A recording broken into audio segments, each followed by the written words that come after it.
after launching this campaign with the vision of a city that every New Yorker could afford, we have won.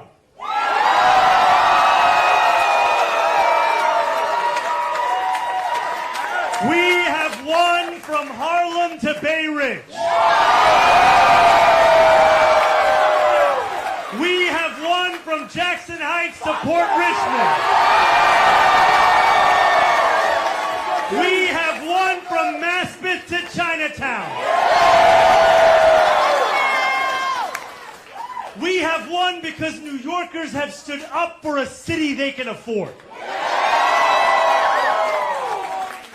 A city where they can do more than just struggle. One where those who toil in the night can enjoy the fruits of their labor in the day.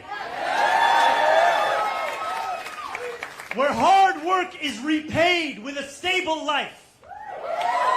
Where 8 hours on the factory floor or behind the wheel of a cab is enough to pay the mortgage. It is enough to keep the lights on. It is enough to send your kid to school. Where rent-stabilized apartments are actually stabilized. All right, my name is Ben Burgis. This is Give Them an Argument. I am joined, as always, by our super producer, Jake Appett, and our very talented graphic designer, J. Andrew World, who I recently heard is interdimensionally dialectical.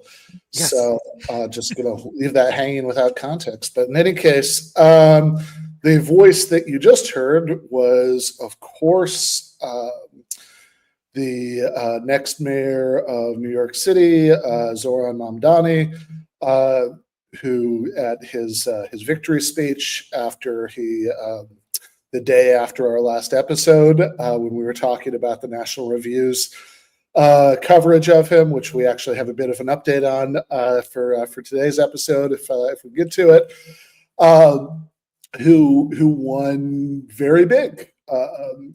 Beat the former governor of the state by 7 points in the first round in an election with record turnout. About 1 million people came out to vote, and it's been inspiring some pretty special reactions from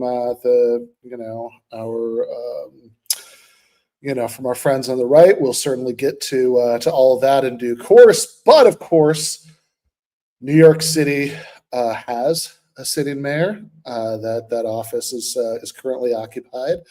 And even though he wasn't in the race to be the Democratic nominee, he is still going to be on the ballot in the fall. And then the last thing that's fun about him is that I'm pretty sure he's a Batman villain. He seems to speak in rhymes. So I think we have a little bit here of Mayor Adams making his case for re-election. Not a fantasy state. This election is a choice between those who believe in this city and those who don't. Let me tell you something. This is a city not of socialism. No. I've been to socialist countries. This is a city where you could come as a dishwasher and you can own a chain of restaurants. This is a city where you can be a cab driver and then become a doctor. This is a city where you could go from homelessness to building housing. This is a city where you could be a young person who's dyslexic, a young person who was rejected, and eventually to be elected to be the mayor of the city of New York. This is the type of city we're in. This is not a city where you use idealism to state you're giving everything to everyone for free. There's no dignity in someone giving you everything for free. There's dignity in giving you a job so you can provide for your family and the opportunities that you deserve. So this is not a city of handouts. This is a city of hands up. We're going to lift up the city of New York. And so I'm asking you, New Yorkers, to continue to stand with me as we move this city in the right direction. I'm ready to be your mayor again for another. Now, maybe this is just an instance. It would certainly not be the first time of me being way too literal-minded about this stuff. But say, okay, there's no dignity in giving people services, which, I have to say is not a great attitude maybe for the chief executive of a city that does in fact already provide a lot of services, fire, police, public schools, etc. But whatever, right? Parks, whatever. Okay, put all that aside, right? That in fact, cities do normally provide quite a few services directly, and so that sort of sweeping attitude is maybe not great. But he says there's dignity in giving people a job. And so he's contrasting giving people services to giving people a job. So is the Adams platform that there's going to be like a jobs program for the city? No, I think there'll be access to jobs. It's an amazing program where you can apply to any job. You can apply. It's called you might. Yeah, it's called Indeed, and you actually might get it. Although there's probably a higher chance that the city's job board is higher chance that like the server isn't running or something like that, given that I feel like we've had pretty healthy dose of austerity recently. But yeah, anyone has access to anything, but there's no dignity to walking around in Central Park. It's free. It's like I want to pay if I'm gonna. Yeah, no, there would be dignity if you had to buy a ticket to go to Central Park. Exactly. Yeah, I do have a complaint about his whole, like, you could be a cab driver and then be a doctor, because I once rode in a cab driven by my friend, Dr. Live Damage. So, Well, he's clearly right. Yeah, but it was not in New York City, though. This is where I live. Okay, well, all right. Well, yeah, on the more general point, I mean, so yes, I do just want to say, like, you think about certainly the way people talk about this on a federal level, it's like, all right, the left usually wants various kinds of free services like Medicare for all. But then there's like the debate about more ambitious programs that would go beyond that. And, you could have a universal basic income or a universal like jobs guarantee. And that last one, I mean, I always thought was the really radical socialist option, right? That the federal government would just employ people, directly. So, this is all very ideologically confusing to me. But also, oh my God, in the library, I mean, how little dignity is there in that? Yeah, I went to the library in New York City. There was no dignity. Yeah, you just show up and just like check out books for free. Like, it's like, no, you want to have the dignity of earning it. Right? It's not a city. It's not a city of a handout. It's a city of hands up. Hands up or I'll shoot, basically. Yeah, but it's that wordplay came to me as I was gonna say something else, but I was but yeah, it's a little taste of what it's like to be Eric Adams. Yeah, we're a city of wordplay, of just kind of like hijinks and lots of funny little schemes and rhyming, and the other thing I was thinking is I don't know what socialist cities he's visited or socialist countries he's visited, but like I do know that when he came, when he was there, he would definitely say like New York City is the Havana of America or whatever. He would definitely say the same thing. But yeah, I mean, it's a pretty tired attack on. No, it's very bad, and it's also, I mean, I think the actually most substantive point to be made there is that the majority of that clip was him just enthusing about the possibility of upward mobility, that you could be a dishwasher and eventually own a restaurant, you could be a cab driver and eventually become a doctor, all that stuff. It's like, and it's like, okay, but most people aren't, right? Like, just mathematically, most people aren't going to be upwardly mobile because there are just not that many slots in the better off positions, right? I mean, if everybody, if everybody was the owner, and like everybody stepped up to go from being the dishwasher to a restaurant owner, then there would be nobody left to employ as dishwashers, right? I mean, this is like most tasks in the economy are done by large numbers of people, or at least some number of people working together cooperatively. That you have people waiting tables, you have people washing dishes, etc. Right? You have people cooking, and that's even in something as small scale as a restaurant. Never mind like a factory. In Zohran's example, in the clip that we watched from his victory speech. And so if you just emphasize, we're going to make it really, it's like, it's really easy to move up. It's like, well, of course it's not easy for lots of people for lots of reasons. We all know this. But even if it were incredibly easy, it's like, okay, but no matter how easy it is, most people aren't going to.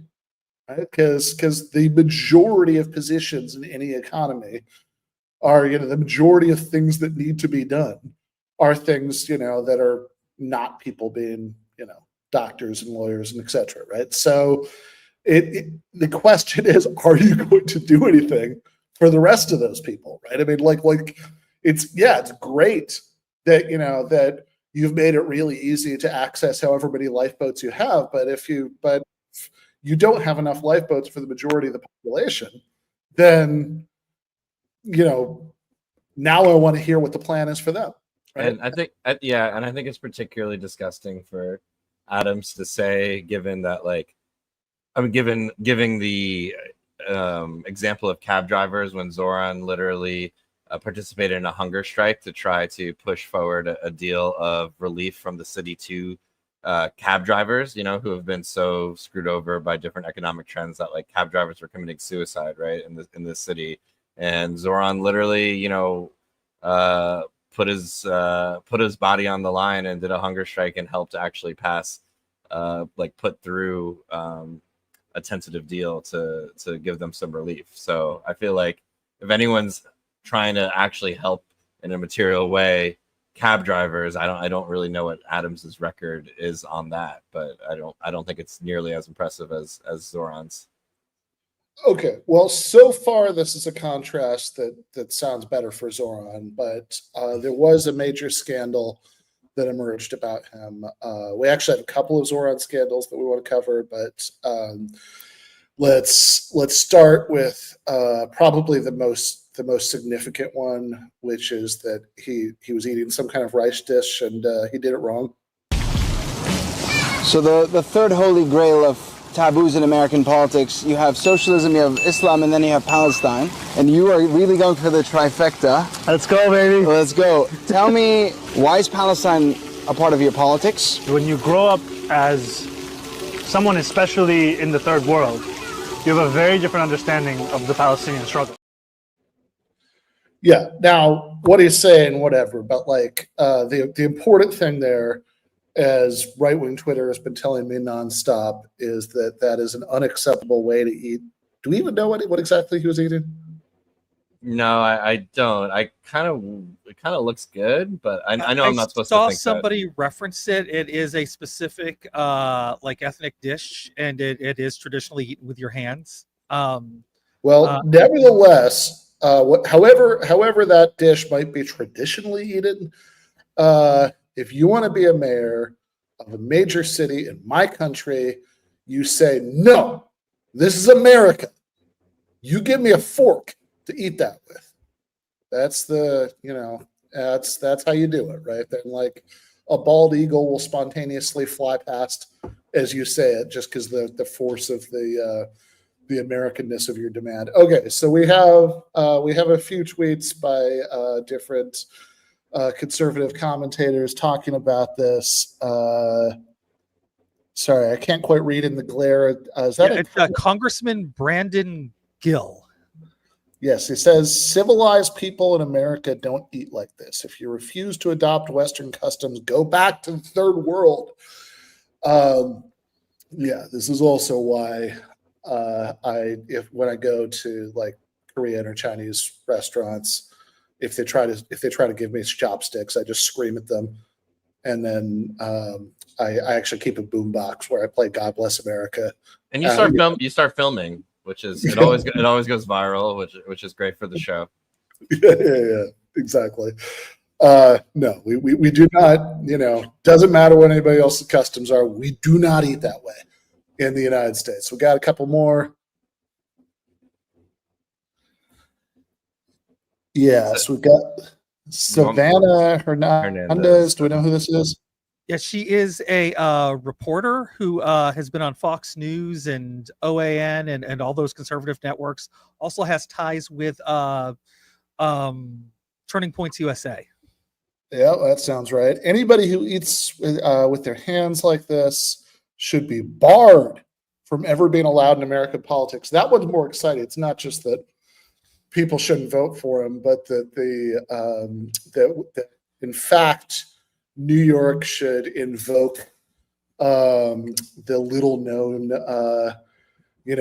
eligible candidates must use forks law to bar him from office. All right, let's do one more of these. We'll move on. So which one is this? This is Maud Morin, I think is how you say her name. She's running for DA of Manhattan. He says he grew up in the third world, but was living in the United States, attending private schools. He was 7 years old. I mean, I would think if I said, I grew up in Lansing and then East Lansing, I think that's about when I moved. I think everybody would understand what I meant, but whatever. That's not code switching. That's lying. He's lying. He's trying to appeal to that third world vote. He is a spoiled, privileged young man playing today's most popular parlor game. Look how oppressed I am. I don't think he said anything about him being oppressed. That I missed that part of the video. I think he. Yeah, I think they cut it off before. It's like, I'm oppressed. You're not giving me a fork. Yes. Oh, there we go. Well, now it all makes sense. Okay. Well, a couple other things I wanted to hit before we bring on Matt and Conrad. So I should also say that all of this is a subset of a much broader set of attacks. So we have Matt Walsh, for example, tweeting 40% of New York City's population is foreign-born, not just second and third generation immigrants. Foreign-born. Almost half of the city wasn't born in this country. I like that, like in 4 sentences, he said this at least 3 different ways to make sure that we got the point. New York City isn't an American city anymore by any reasonable definition of the term. It is a tragedy and a disgrace. Okay, guys,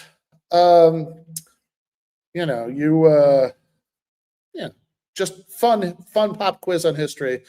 If New York City isn't an American city anymore because a large portion of its population is foreign-born, when did it cease to be an American city? Probably since Biden opened up the border, right? So it must have been, what were the number before 2020? It was probably pretty low, right? It was like, 1%, before that. Yeah. No, it's, I would be shocked if in 1925 or 1825, it was less than 40%. I'm pretty sure that since it was called New Amsterdam, it has hovered right around there. But yeah, we've got. Everybody who founded New Amsterdam was foreign-born too. Just I'm going to plant my flag there. Yes. Yeah, that seems likely. We also have Congresswoman Marjorie Taylor Greene, of course, who tweeted out this. This hits hard. And it's the Statue of Liberty in a burqa, which is particularly amazing when you actually look at Zohran's wife, who doesn't, clearly does not wear a veil of any kind. It's actually, not for nothing. There are like 1 billion Muslims in the world. It is one of the major world religions, and there are all sorts of degrees. You know how you've probably met Christian and Jewish people at various degrees of religiosity in your life. People who attend church or in a temple for like the occasional major holiday, but not otherwise don't. People who go every week. All of that stuff. Also, Islam. Many, many, many millions of Muslims all around the world who are not super duper religious. Fun fact.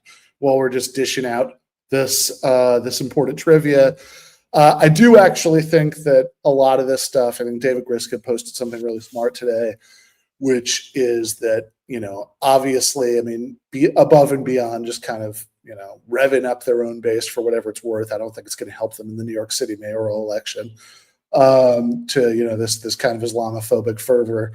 That a secondary goal of all this stuff is to get Zohran and his defenders to talk about identity stuff, because that's very much not where he centered the conversation during the campaign. He was very relentlessly focused on economics and affordability, and I think he's smart enough that he's continuing to sort of pivot back to that in response to these attacks.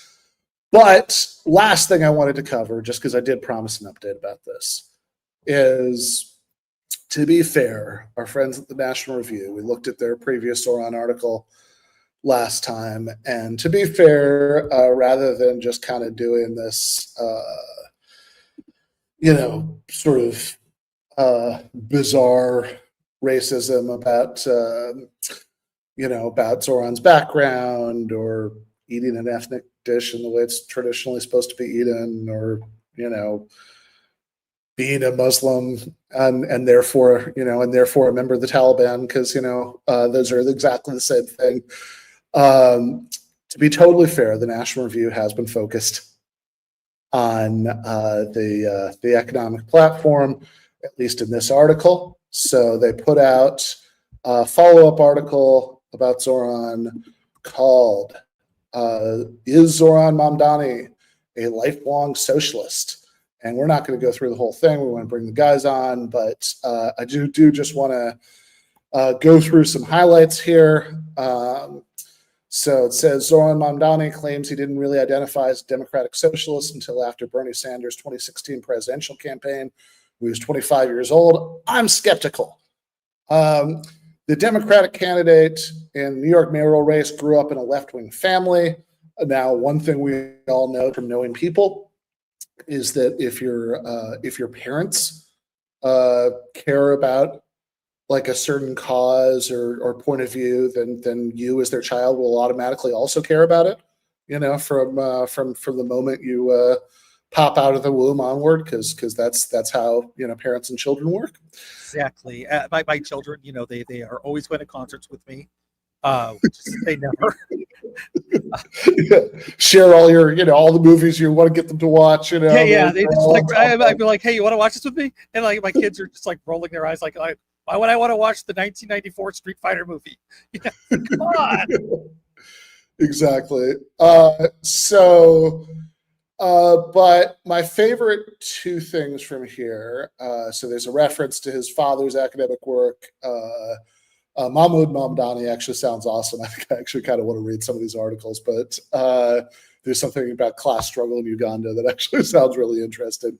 But he said that apparently as a candidate for high school vice president, he promised free juice, which is they're taking as evidence of his early socialist inclinations. He's lying and but saying how can he be anti-Semitic if he wants free Jews? He only got into this, in 2016. But there's no honor in taking free juice in high school. Exactly. There's no dignity in it, right? You got to charge for the juice. But then this is my absolute favorite part. That as the evidence that he was always a radical socialist deep down all along. While in college, Mamdani also engaged in sophomoric mischief. All right, now I'm already worried. I don't want a mayor of a major city who engaged in sophomoric mischief at any point in his life. That's it's a really bad sign. That demonstrates his casual attitude towards private property. All right, so you want to know what the sophomoric mischief is that demonstrates his casual attitude towards private property? Okay. Well, this is really bad. He and a friend took a table from I think around the dining hall area or something and took it up to their dorm room. And then it says that came clean and wrote an article about his pilfer. He was like, "That's like one of the most honorable things I've ever heard." It's also really funny. They actually link the article. It's called "Idiot Steel Table." September 16, 2011.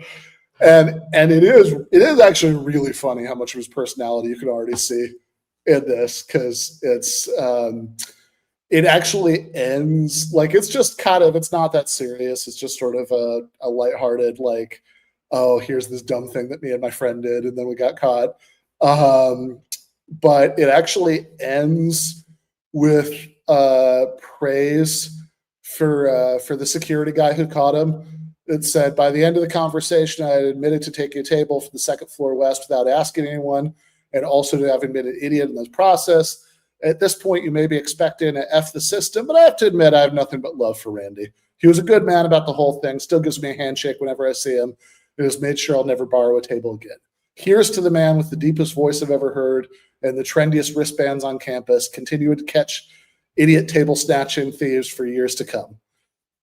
So there we go. I understand, Jake, I guess, is the only New York City voter here. If this changes your vote, you can't be, you can't abide the thought of somebody who took a table into his dorm room without permission in 2011. That's too much. Now, I don't know if the current mayor has ever violated any laws or rules. We'll look into that and update on that next week. But if so, we'll have to compare that to the table theft of 2011. Yeah, first stop is always Istanbul. That's all I'll say about Eric Adams. And Google that phrase if you don't know it. First stop is always Istanbul. All right. Well, with that, we will bring the guys on. So Jake and Andy, I will see you guys in the post game for patrons.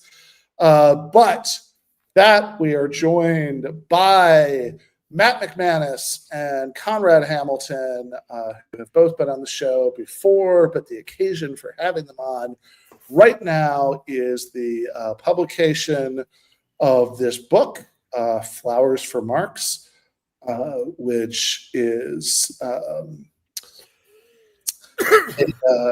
it's a collection of essays that both of them are in, and they edited. I'm also in. Our friend Ernesto is in, that had a long and twisty publication history that we might mention at some point here. But made Christopher Nolan proud, right? It's finally coming out now. So how you guys doing tonight? I'm doing pretty well, thank you. Conrad? Well, it's not tonight for me, to be sure. I'm just getting up and preparing coffee here and listening to you talk about the impending communist jihad in New York. Very insightful. Impending table snatching communist jihad, I might add, based on what you said there. Yeah. No, it is. I think the plan is to expropriate all of the tables in Manhattan and set up. And then cut the legs off, and then use them as like flat spaces for Islamic prayer rugs. I believe that's the platform. Sick.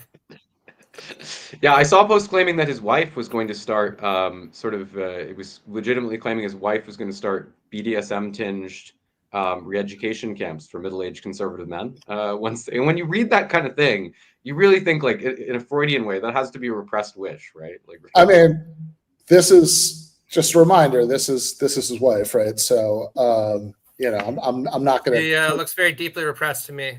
I'm not gonna further comment on why that scenario might be one that's on some of these guys' mind. But all right, so this is So putting aside the impending imposition of the Marxist Sharia law reign of terror in New York City, and I don't know, throw something in there about Bane from the last Christopher Nolan Batman movie, all that, right?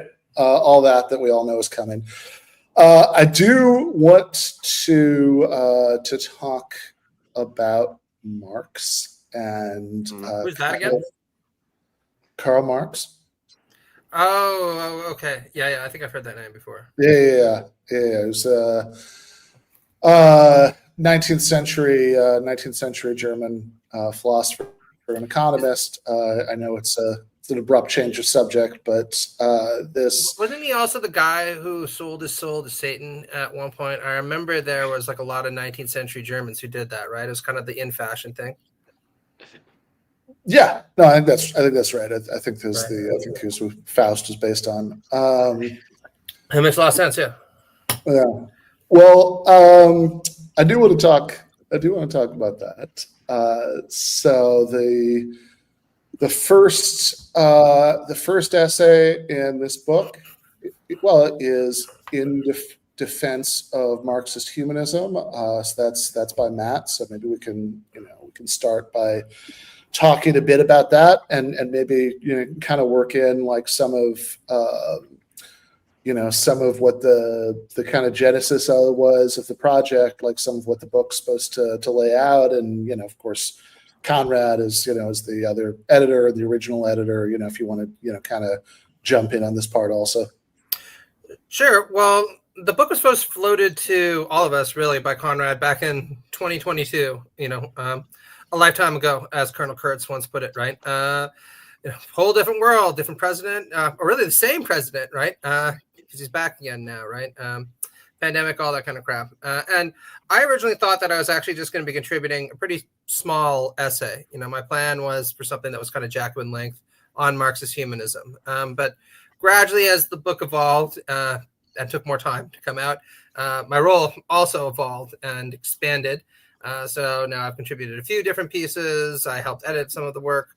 And then, of course, as you know, Ben, we went through several different publishers, right? Eventually, we kind of landed on Revolt Press because Mike Watson was nice enough to kind of take a chance on us. And I'm really happy that Daniel wrote the introduction. But I think that it's a really interesting collection that provides a bunch of very different viewpoints on what Marx and Marxism can do. And while at least some of it is structured like a debate, I really think that there are insights on all sides of the spectrum that people can pick up if they so wish. Nice. Conrad, you want to chime in on that? Yeah, well, I think it might be instructive, for those who aren't, avidly tuned into every Ben Burgis Substack post, just to offer a little bit of information on, Matt said several publishers. We had two. So the first one was Punctum Books, and after about after we signed a contract with them and turned the book in, about 18 months later, they decided to return the manuscript to us. In objection, and they had a few objections, but I think the main one, in the sense that it couldn't be fixed in editorial, was that there was, concern, if you will, with various platforms that YouTube specifically had published on, including, I think, Quillette, Compact, and I think your appearance on the Joe Rogan Experience. And you wrote, I think, a great, rejoinder to that, which you can check out. 5 questions for Punctum Books on Ben Burgis Substack. But I think the gist of it is like, what is kind of the secular reasoning behind that kind of objection? Because if you're given the opportunity to, promote socialism on a platform like Joe Rogan, I think that whatever the particulars of his views, that is something that will clearly advantage the left, right? It clearly helps expose that to a larger audience. So, yeah, I do recommend people check that out as well if they're curious about the genesis and some of the conditions surrounding the book. But I mean, in general, and with respect to the concept of it, this is really a kind of debate, pursued, that was pursued kind of through COVID and then took on a book form about the viability of democratic socialism, and what might be termed left populism in the wake of certain major failures, Sanders, Corbyn, and so on. Of course, there are others. We could talk about the capitulation of Syriza a few years earlier and all of that. And it's one that takes on a certain kind of philosophical character, because, the primary arc of the book, the essays which have some resemblance, but are a little different by you and Ernesto at the end. But the primary arc of the book is a debate over Marxist humanism versus science. That deals also a great deal with the articulation of these problems by Louis Althusser in a French context in the 1960s, because he was, making a critique of humanism that was also railing against the kind of social democratic turn of the French Communist Party and its assimilation to the state in that time. The detente between the USSR and the US, and the kind of demobilization of class struggles. So that's the general idea. Well, so yeah, maybe let's start there. So as I said, the first so there are these 3 chapters, of that back and forth, and then it's also kind of there's essentially a little bit more also in the introduction. So Matt, like, why don't you start us off on that, right? When you say in defense of Marxist humanism, I mean, just to kind of start with that on a really basic level, like, what do you mean by Marxist humanism, and then what it's what is it being defended against? Sure. Well, Marxist humanism broadly refers to the ethical vision of Karl Marx. If you want to put it even more simply, what Marx thought was essential for human flourishing. And we might go further and say animal flourishing as well, if you're of such a bent, right? Now, for a long time, certainly in Althusserian circles, and for that matter, a lot of orthodox Marxist circles, there was this kind of view that Marx didn't really have an ethics, at least a mature ethics, right? That he had dabbled with some Hegelian ideas about right in his early work, and then that was largely jettisoned by, pick your poison, right? The Communist Manifesto, the Grundrisse, certainly by Das Kapital, right? At which point Marx became a savvy social scientist who might be offering an obstetric argument for socialism, right? That it's going to come about given the contradictions of capitalism that would give way to a higher mode of production, right? But making moral arguments for socialism on this view was taken as writing recipe books for the cookshops of the future. And the more modest objective that I had in this little debate was to point out it's just really not true that Marx ever abandoned ethical humanistic styles of argumentation, right? Certainly less pronounced in the old work. But I opened the essay with a quote from Capital Volume 3, which is about as mature work by Marx as you can get, given that it was written or it was published posthumously, right? So he literally didn't finish it because he died. And he talks there about the realm of necessity giving way to the realm of freedom, suggesting that, look, under capitalism, we've gotten pretty good at developing certain kinds of human powers, right? If you work in a pin factory, to use Adam Smith's example, capitalism will make sure you get pretty good at making pins because it's profitable to do so, at least on part of the assembly line. But capitalism is not particularly good at developing a wide range of human powers. And in Capital Volume 3, Marx says socialism will be different, right? There, the development of human powers and a wide array of human powers will become an end in and of itself rather than just a means for pursuing profit for the first time, right? And he says, the condition for this is in no small part the shortening of the working day, right? You need to have more hours available to people so that they can develop their different faculties rather than just working at making pinheads day in and day out, right? And there are innumerable other examples that you can find pervading his work. Think about the Civil War in France, where he kind of lays out or sketches out a vision for what a communist or socialist society should look like. Same thing as the critique of the Gotha program, right, where he chastises, yes, the utopian socialists for thinking in millenarian terms, but also kind of lays out an alternative vision of what right under a mature socialist regime, post-bourgeois, might look like, right? So moral argumentation and humanist inclinations never disappeared from his work. I agree with David Harvey when he points out that it's always there throughout the texture of the text. You just have to look for it. So that's a less ambitious point of my essay. Okay, so sorry. Which one was the less ambitious? Which one was the more ambitious? I think I lost the thread there. Oh, I just wanted to end in case we wanted to talk about this, but the less ambitious kind of point of the essay was to point out that humanist and ethical styles of argumentation never disappeared from Marx's work, right? It was pervasive all the way up into Capital Volume 3 and the other works that I've referenced, the Civil War in France, the Critique of the Gotha program, and more, right? And so this kind of juxtaposition that people used to make between the humanist Marx or the ethical Marx, who matured into the scientific Marx, I think is just a false bifurcation, right? Yeah, there's definitely a change in accent, and I think his later works are, without a doubt, richer than the earlier ones, right? Certainly a lot more learned, right? But this idea that there's a kind of scientific breakthrough, I think, is just a misnomer. Okay, so that's the less ambitious point. The more ambitious point is that, like, he's right about that. You know, that the sort of humanistic concerns are ones that, you know, we should continue to care about. Or, well, I think the more ambitious claim that I was making had two prongs to it, right? The first is that to use the term Cohen's terminology, the obstetric arguments for socialism just aren't going to fly, right? So anyone who's kind of depending upon making the case for socialism on the grounds that inevitably the capitalist mode of production is going to give way to a higher mode of production is going to be waiting for a very long time. You know what I mean? And, you know, there are all kinds of reasons to doubt this. One of the reasons that I kind of gestured to in the book is I really just don't think from a materialist standpoint, certainly consistent materialist standpoint, the obstetric vision has any kind of plausibility to it, right? Once you recognize that we live in material reality without any kind of teleological orientation to history, yeah, we can confidently predict that change is going to occur because change is one of the only constants in existence. But the idea that change is going to move necessarily or dare I say metaphysically in some direction towards socialism, I just think is completely implausible, certainly post 1989 and 1991, right? And, you know, you're familiar with this. This is exactly what Cohen was pointing out in a lot of his later work, where he just said, the reality is we can't just sit there and say socialism's coming, whether you like it or not. Maybe it can come a little faster, maybe it can come a little slower, but one way or another, this is the train you're on, right? So the need to make moral arguments increases, given, you know, the declining popularity of this obstetric vision. But then I think the more important point that I was trying to make is actually a Parfitian one about reason giving, right?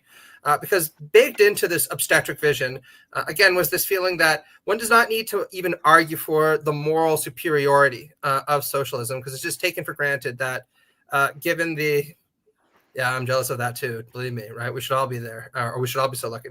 But given the arc of history, right, the assumption was, well, you know, modes of production get higher and more sophisticated as time goes on, right? So you don't need to make the case for why socialism or communism is going to be better than bourgeois capitalism or feudalism. That's just the direction things go for. I think that that's just a ridiculous view and philosophically completely implausible, right?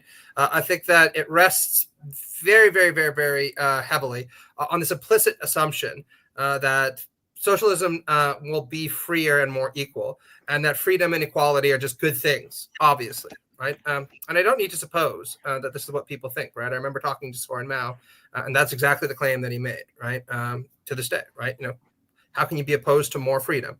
Well, a lot of people are opposed to more freedom, and a lot of people are opposed to more equality, right? Enormous numbers of people. So it's by no means self-evident that more equality and more freedom are to be preferred to less equality and less freedom. Now, I think more freedom and equality are good things, right? I think the argument for them is undeniable, but we have to make that argument, all right? And I think that just implicitly assuming the superiority of a mode of production on the basis that it's going to secure more freedom and equality is just completely unconvincing on the face of it, right? It relies on an enormous number of assumptions, very few of which are reason-giving in any kind of powerful sense. And to add to that, I also point out that you don't even need to look that far for counterexamples of people who bought into the obstetric vision while also morally denying that socialism would be higher, right? Joseph Schumpeter is just a spectacular example of this, right? Author of Capitalism, Socialism, and Democracy, kind of a quasi-libertarian with some conservative leanings, very bright guy, right? And Schumpeter used to say, yeah, socialism is going to come, and yeah, people are going to get more free, and yeah, the average person might be more equal, but it's going to be a disaster, right? It's going to be the rise of the mediocre. All transcending values are going to disappear. The kind of vitality of the human race is going to disappear. So when socialism arrives, I hope I'm not there, right? And it's not clear to me why you should object to Schumpeter's characterization unless you can actually argue that more freedom and equality are good, right? There's a necessity in doing that. yeah, so I want to bring Conrad in here, but I do just want to make sure, you know, tracking a couple of threads of what you're saying here. So the, you know, obstetric metaphor, the idea there is that the, you know, like this is the sort of classical Marxist metaphor about like the old society is, pregnant with the new one. Which is a great And- metaphor, I should say. I'm not knocking Sure. the metaphor. Yeah, but it's just, I think, Dare I say, a pregnant metaphor. Pregnant. I think Fidel Castro might have had a memorable update like in the 70s, maybe sometime, where he said that there's going to be a time when trying to stop revolution from spreading around Latin America was going to be like trying to stop a pregnant whale from giving birth. But which, whatever else. Yeah. So on that view, right, the kind of arc of history, toward socialism is set. Maybe there's a question about, how quickly or slowly, right? Maybe there's some room for agency there, or maybe there's the possibility of like a catastrophic miscarriage, that's the sort of thing that's built into like a lot of traditional sort of socialism or barbarism rhetoric, or like even in the Communist Manifesto, the idea but fortunately, history is inevitably very fertile, right? So if one miscarriage happens and socialism doesn't come into the world, the idea was, society will just become pregnant with socialism again, and then we'll try again later. Maybe, unless there's just such a catastrophic collapse of civilization that there's no coming back from it, which also ties into your point about the morality maybe being irrelevant on this view, because if our choices are some sort of like our socialism or some sort of Mad Max moral breakdown of society, it might not be that interesting a question which one of those is better, right? Like maybe technically you could root for the collapse into barbarism, but it's like that's sort of maybe a less interesting issue than if there are more ways the history could go. And the Zohran Mao thing, I think maybe, teeing up the Conrad part here is interesting, because if you read his book, Mute Compulsion, he more or less endorses the Althusser claim that both of you guys have sort of alluded to a little bit, but I mean, just for the sake of anybody who's not super familiar with this idea, right, is that there's the young Marx, like most famously in the Economic and Philosophical Manuscripts of 1844, has these humanistic concerns about, alienation and, it's sort of inhibited human flourishing under capitalism, and that's what's driving his socialism. And that there's this epistemic break where the older, more scientific Marx sort of, puts away all that. And, the details are different, right? Mao doesn't just like co-sign what Althusser says, but he does say in that book that like he does read the later Marx as moving away from the sort of, 1844 views about all that. He does read the later Marx as not sort of having any kind of, normative notion of how human flourishing should be that he cares about, and he approves of all that, right? Which so I think, right, this interaction you're talking about with him, because like Mao does make a very big deal about the idea that in various ways capital is dominating us. Mm-hmm. And so there's a sort of question about why we should care about that, right? And so if his answer is just like, well, it's just sort of obvious, right, that that we should care, we certainly shouldn't be interested in kind of doing normative philosophizing about whether socialism would be better than capitalism. Then that's at least interesting as like a major figure in these debates now. But I want to get that. If I could just follow up on that very quickly, right?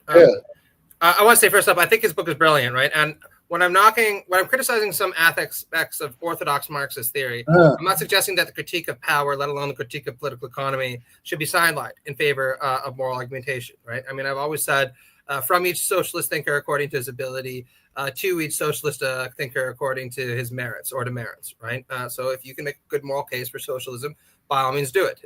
If you can offer a compelling critique of the mute compulsion of power or economic power the way that Zohran does, then by all means do it, right? They see these as complementary projects. What I'm just suggesting very simply, right, is that first off, you really do need to make the case that socialism or communism or whatever will be a freer and more equal society. You know, you can't just rest on the assumption that a higher mode of production will be more free and more equal, and indeed that communism or socialism will be higher. And secondly, and this is more granular, but I think it's no less important, you need to make the case that more freedom and equality are good things, right? I think that too many socialists just assume that they must be, right? Obviously, they're bad, good things, right? But you can go talk to any conservative or indeed plenty of working class people, and they'll tell you, well, what about hierarchies, right? We always need to have someone in charge. How can you just think that more libertine excess is going to be a good thing? Now, I do actually think it's bad that there are too many people in charge. I think that domination is a horrible thing, and we should move towards a freer, more equal society. But the case is not self-evident, and we need to offer compelling reasons for the adoption of those values. And then, of course, in addition to that, show why socialism is the best system for instantiating liberty, equality, and indeed fraternity for all. Yeah, well, and of course, you know, there are different kinds of freedom, and which one you think is more important is going to make a tremendous difference to where you come down on these issues.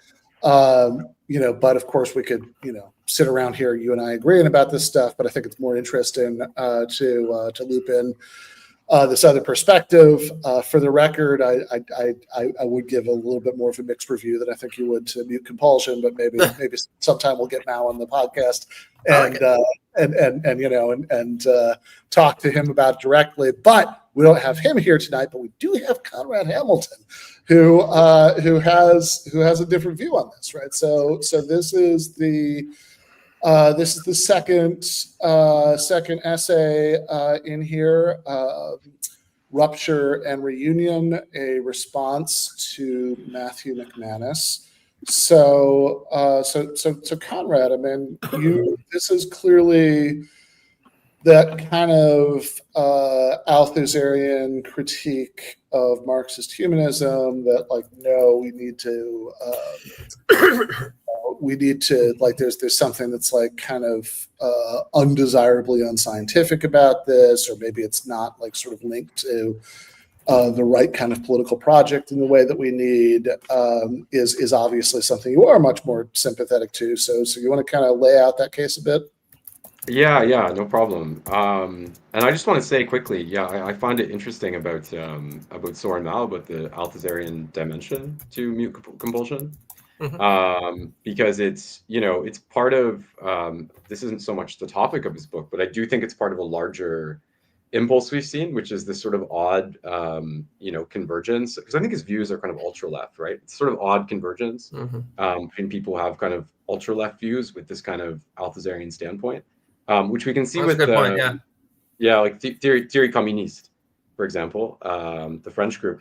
But I always think this is kind of an odd thing because, like, you know, and I actually take this up in the third part of this, which is part of why I'm addressing it here, because I'm not going to talk about it there. But I take it up in the third part of my essay, and I talk about it in relation to Nathan Brown in his book, Rationalist Empiricism, which is a work on Althusser. But it always seems a little odd to me because there's something that remains quite messianic about you know, the ultra left vision, even in its dominant scientific articulations, because there's this idea, right, that, like, you know, we went through the phase of programmatism, right, which was associated with the sort of Fordist era, right, and now we're in this era where, you know, the factory, like, as the, you know, sort of dissolved within the West, or like the site of unionization, and now people are kind of widely proletarianized within the service sector, and it's like, well, now we can, you know, neoliberalism has extended the breadth of capitalist relations, and now we can just go, like, we don't need this sort of organizational standpoint, right? Everyone can have a spontaneous revolt, right? But it's kind of a strange, you know, strangely messianic prescription for praxis in that way.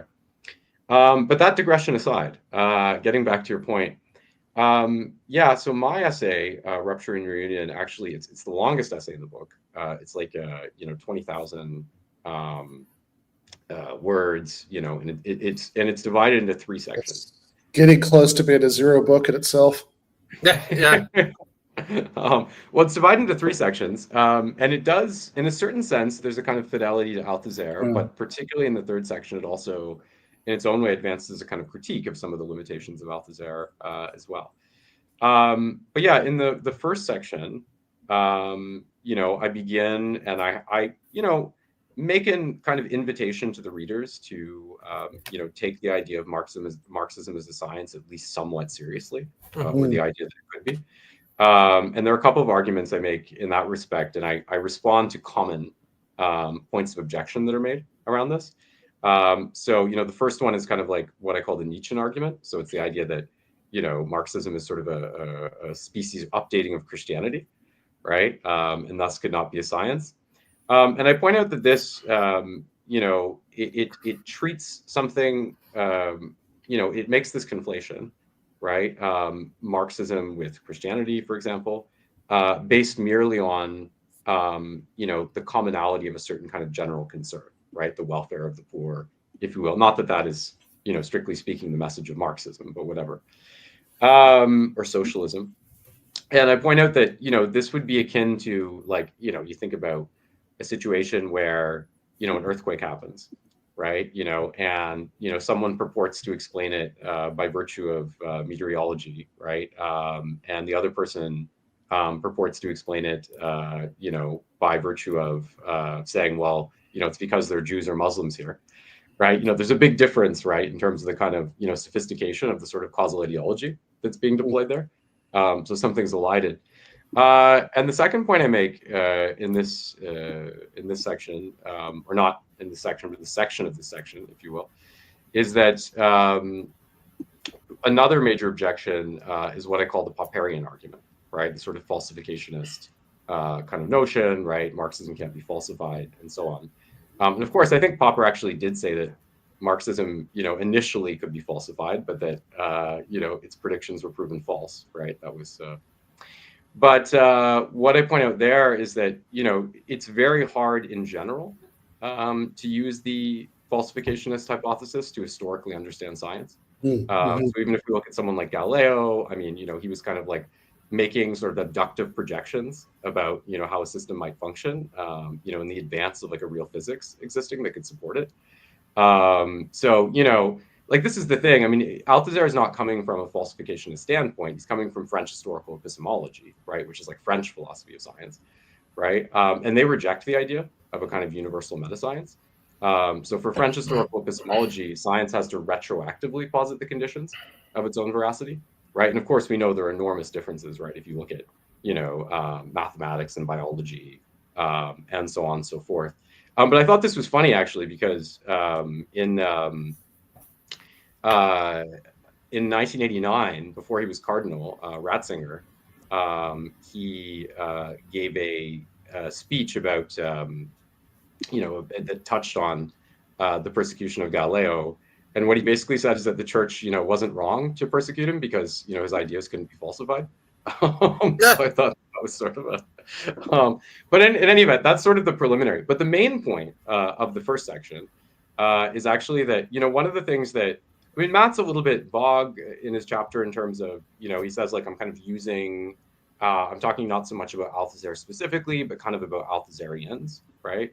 And the crux of kind of the argument that Matt makes, in the first essay is that, we need this kind of moral dimension, right? And in any case, it's very present within Marx's own works. But what I point out in the first section is that, maybe it's a common misunderstanding about Althusser, whether Matt makes it or not, is that, he did understand, right, the need for ideology, right? And he insisted on it at many different points in his work. But what he also insisted upon was the need to kind of, separate out science, right? So for him, if you look at kind of the whole of reality, it's a very narrow band of things that can really be science. Uh-oh. Oh, no. Okay. Well, with any luck, Conrad will be. Wait. That was a very Conrad moment to stop on, though. Am I back there? Yeah. The last thing we heard was it's a very narrow band. Yeah, like a pardon cool me. pose that we were like frozen. Yeah. No, pardon me. as somebody who's been frozen in some really embarrassing faces, yours just now was actually pretty solid. But go on. Okay, I like you could judge them. Yeah. Part of the thing is that for Althusser, there's actually a very narrow band of reality that can be scientized, right? So we could talk about geometry, we could talk about physics, we could talk about mathematics. Obviously, he's of the belief that Marxism is the science of history, but most of our reality cannot be, right? And he doesn't think that philosophy, for example, can be, which is why he says that philosophy has no history, right? Because it's only the capacity for scientization that would allow something to create sort of progressive advances, right? As opposed to just being kind of lent out for various political causes, which we can see certainly in the history of philosophy. But really what the point he was making, right, was that so you need this kind of moral dimension. The moral dimension that he argued for was what he called exploitation, right? Making the case for exploitation, as the moral dimension of Marxism.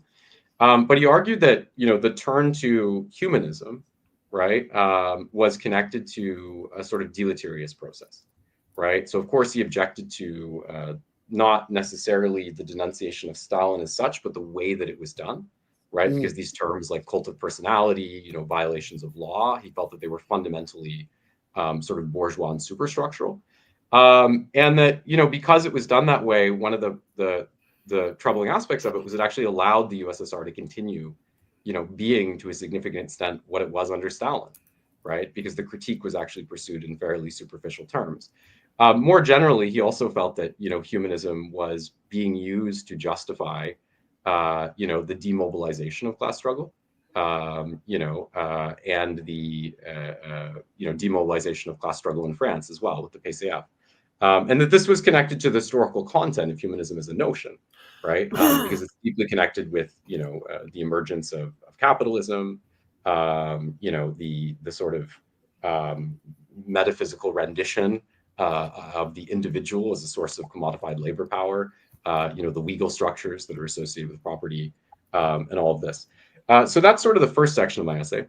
In the second section, I argue that now one of the things that is important to understand about Althusser's critique of humanism is that he attributes to humanism a kind of continuist standpoint, right? Because for him, it's the idea that the society, and you could situate it within Feuerbach as well, right? But it's that the society that we're headed toward is already latent within people themselves, right? So we can certainly see this kind of attribution within Adam Smith, for example, who treats commodity exchange like a kind of inner faculty of humans that if we allow to flourish, will through some sort of invisible hand, if you will, engender the best result. And Althusser really rejects this kind of spontaneous, if you will, ideology. And I think that one thing is that I in the second part I bring in this discussion to talk about some of the politics of the 2010s, democratic socialism, some of the things that Matt as well as yourself have supported. And what I argue is that I think that there's been a certain pacifying dimension to the way humanism has been wielded that in that context, because I think that part of the idea here was sort of like, and I'm sure that maybe you'll want to dispute this, but like with entryism, okay, we can like parachute a kind of left-wing candidate, into these kind of established bourgeois parties, rally our masses and kind of achieve this break, right?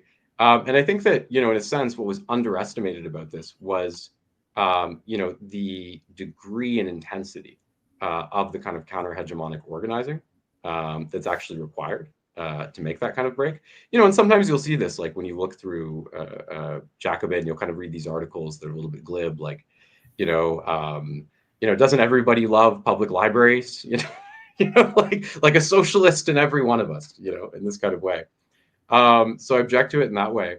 And there's another, I kind of make two critiques of the democratic socialist standpoint in the second section. And the first one that I make is that, I find, the general strategy rather implausible. I make a reference to Allende in Chile here, but it just seems very odd to me, like the idea that, you could, even if someone were to take power, that this wouldn't sort of lead to like some kind of, military coup happening quickly. Because if America is willing to organize those in the third world, the bourgeoisie, to defend its interests, it seems very, very probable to me that they could organize that in the first world. But the second point I make is that, I think that there's a sort of teleological dimension that this whole discourse is connected with, that results in a kind of weird valuation of the history of socialism. So, we know that Matt has been very praiseful of, Scandinavia or even Canada as being, something like what democratic socialists ought to strive to achieve. I mean, I don't know that I've ever said that about Canada. Let's be clear, right? I like some Canadian politicians, like Ed Broadbent, for example, or Jack Layton, right? Just to kind of make a general racial reference there. But if you were going to ask me to applaud the last 10 years of liberal rule, I'd find it very hard to stomach doing that. And if you asked me to applaud the last 25 years of Canadian politics, which have been characterized by conservative rule and then neoliberal/liberal rule, I wouldn't have much good to say about it either. So I just want to be clear on that. Yeah, so I have the quote I'm going off. I think you're right that it may be a little bit of mischaracterization here. You say, by contrast, the imperfect democratic socialist and workers' movements of Sweden, Brazil, Canada, and elsewhere have empowered millions to lift themselves and others from poverty. Sure. And to create societies of dignity and freedom. So you're a little more specific about the workers. Well, what I was referring there was Tommy Douglas's quest to achieve public health care in Canada, which was a foundational achievement, not just, I should add, for the CCF/NDP, but also I'd say for all Canadians who seem to recognize that when they decided that Tommy Douglas was the best Canadian ever. He beat out Wayne Gretzky, right? So yeah, he beat out Don Cherry too.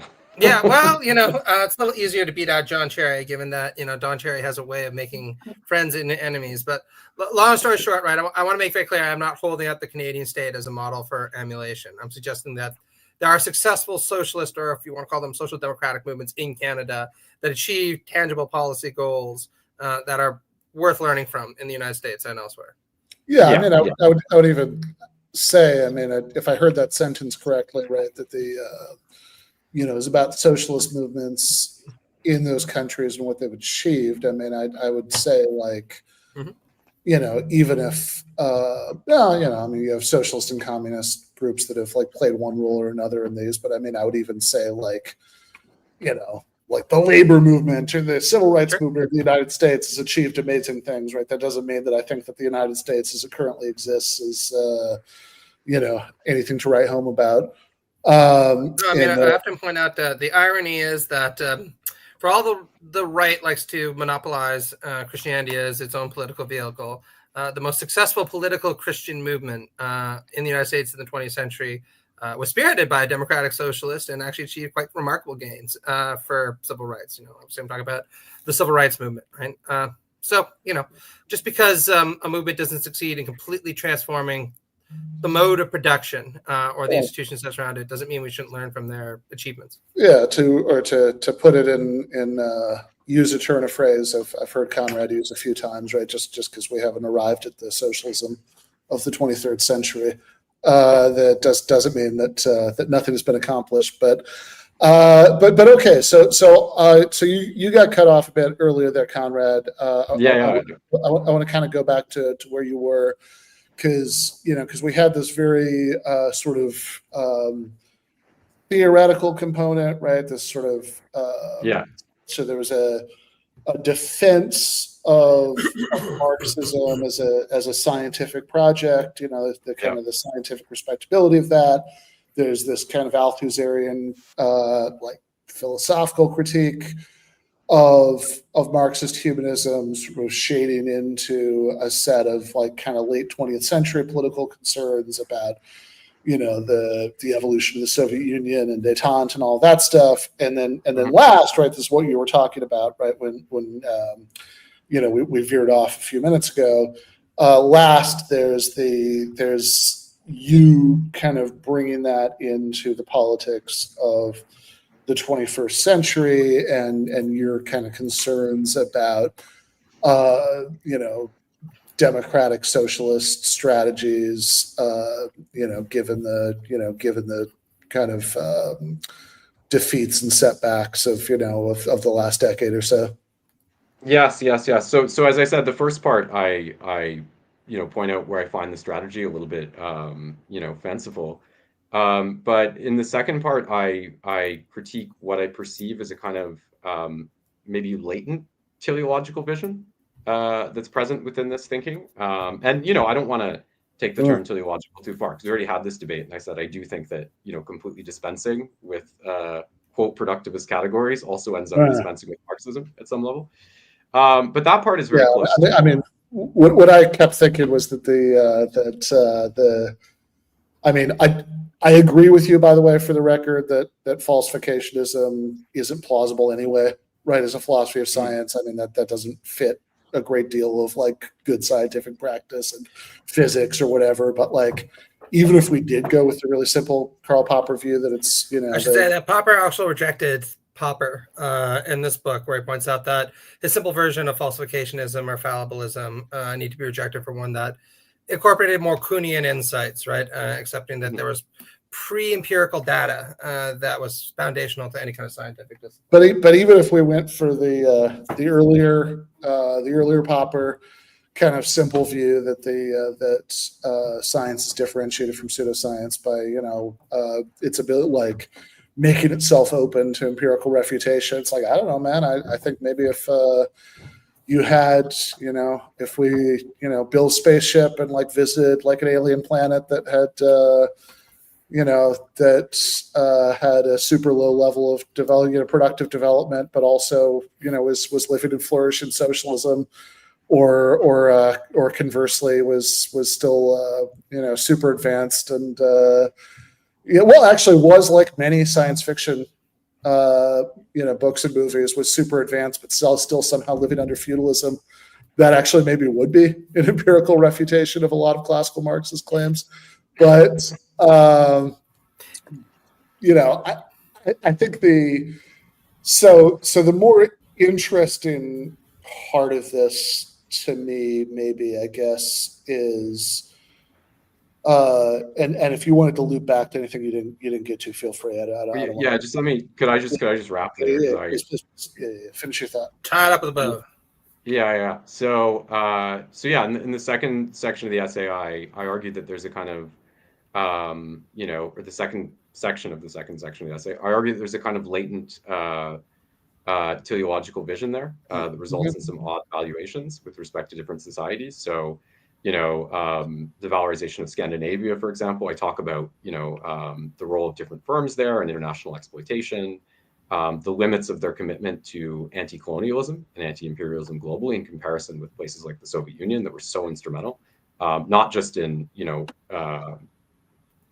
concurring with boycotts and things like this, but also in providing diverse forms of material and military aid. I think that,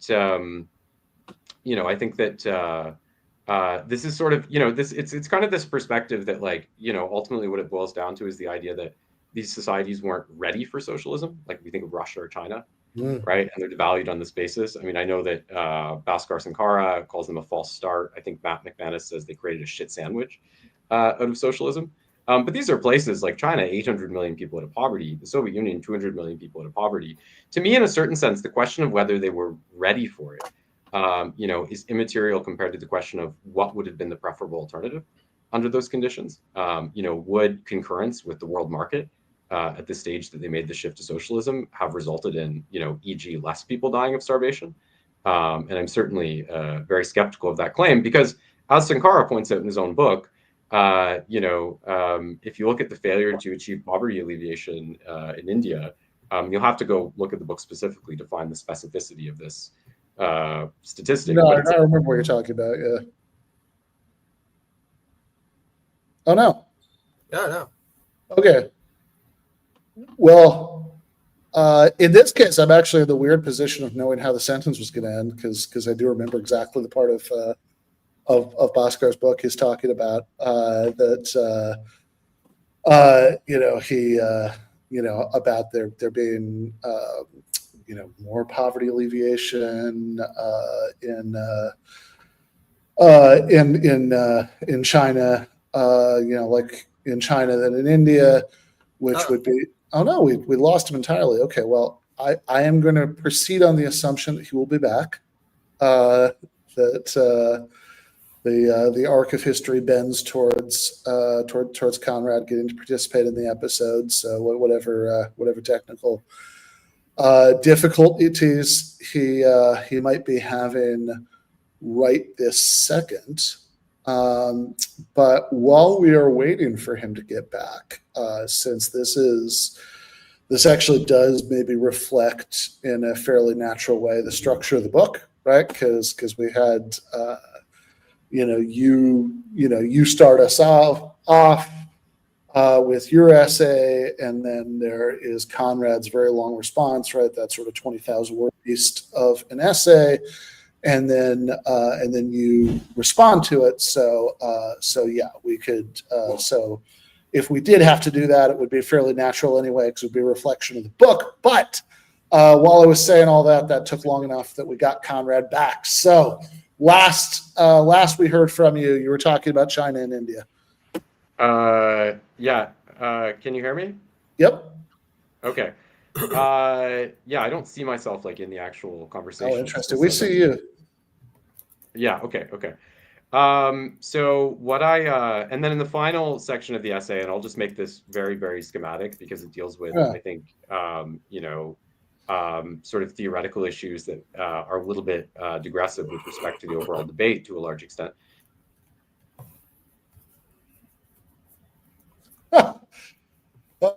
Okay. Well, making it even more digressive, Conrad is gone again. So, as I was starting to say before we got him back most recently, I do have a few thoughts about this, but I want to save it for when Conrad is back. Now here we go. All right, let's take another shot at this. Okay, yeah, pardon me. The internet in China really is something else. Just personally enjoying the perks of delinked socialist states. But no, in the final section of the essay, I basically make the point that Althusser makes the division between like ideology and science, and in a way that's a little bit kind of neo-Kantian, right? There's quite a strong division between those terms in his work. And Matt makes a division which is slightly less emphatic in its phrasing, but between descriptive and normative vocabularies. That's what he uses. And I think that part of the issue with this is that if you put these things, if you put this on one side and this on the other, right? Descriptive, normative, scientific, ideological. Part of the issue that you experience is it becomes very difficult to conceptualize the bridge between, we could say in Marxian terms, social being and consciousness, right? And Althusser says this. He says ideas come from the mind, right? It's not something exogamous through which they're formed. This being in his work, in 1965 and earlier, which is very rationalist and kind of Spinozist in this way. And, you can understand that, right? Because when you, touching water doesn't give you the concept of H2O. So you can kind of understand the rationalist argument that way. But I do think it creates a problem, right? Because ultimately, ideas come from somewhere, right? And the form of ideas comes from somewhere. So we do, I think as Marxists, it makes sense to try to anchor that in a more materialist perspective. And what I argue here is that, I think a very powerful account that's provided to try to bridge these is the work of Alfred Sohn-Reithel. And what he argues is that if you look at modern science, of course, like if you look at modern physics, for example, a lot of the content of it, like the principle of inertia, is non-empirical, right? So, of course, Immanuel Kant, in order to explain this non-empirical dimension, he postulated the categories a priori, right? That was his attempt to explain it.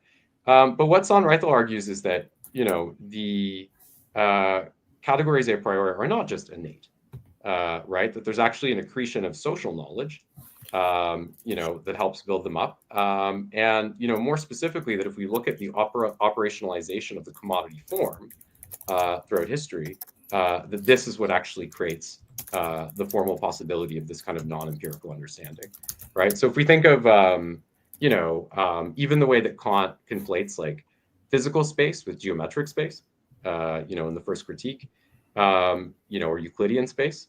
It's like if you look at Euclidean geometry, like this is emerging out of a society like ancient Greece that was developing these faculties because of the diffusion of commodity exchange, right? So this is kind of why I think there has to be a bridge, right, between science, ideology, descriptive, normative, right? Okay, so I want to before we loop Matt back in, I want to maybe take it all the way down from thinking about Kant and a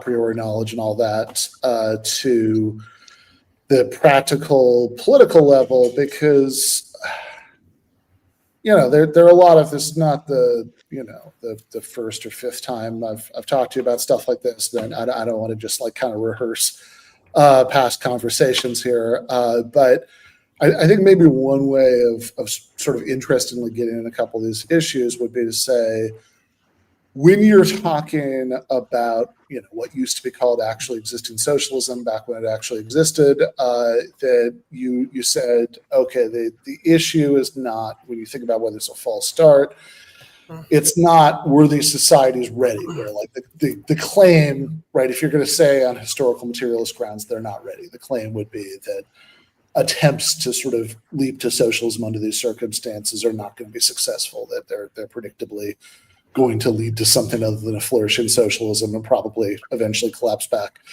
into capitalism. That's less important than the question of like what would have been the better alternative for those societies. And then when you were talking about about kind of socialist politics in the West in the 21st century, you said you were talking about various failures and setbacks, of the Corbyn moment in the UK, of Bernie Sanders runs for president, all of that stuff, and as reasons to think that the strategy wasn't going to be successful. And I guess what I wonder about there is, it's like, okay, but let's ask the same question there, right? What's the alternative, right? In other words, anytime it seems to me, right, maybe you'd look at this differently, but it seems to me that all questions about strategy are always inherently comparative, right? It's never just a question. I mean, unless there's something you can do, like unless there's literally like a button you can push that says like, press here to bring about socialism. And so it's literally just a question of do we push the button or not, right? Anything else, it's always going to be, is this realistic? Is it probable that it will succeed? But is it more probable that this will succeed than some relevant alternative?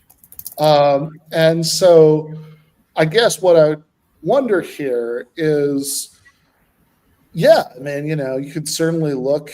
I mean, if you're trying to fight for even very modest, reforms in the context of the United States in the 2020s, certainly, the odds of success are very long. The forces stacked against you are very powerful. But the question is always like, okay, what's plan B?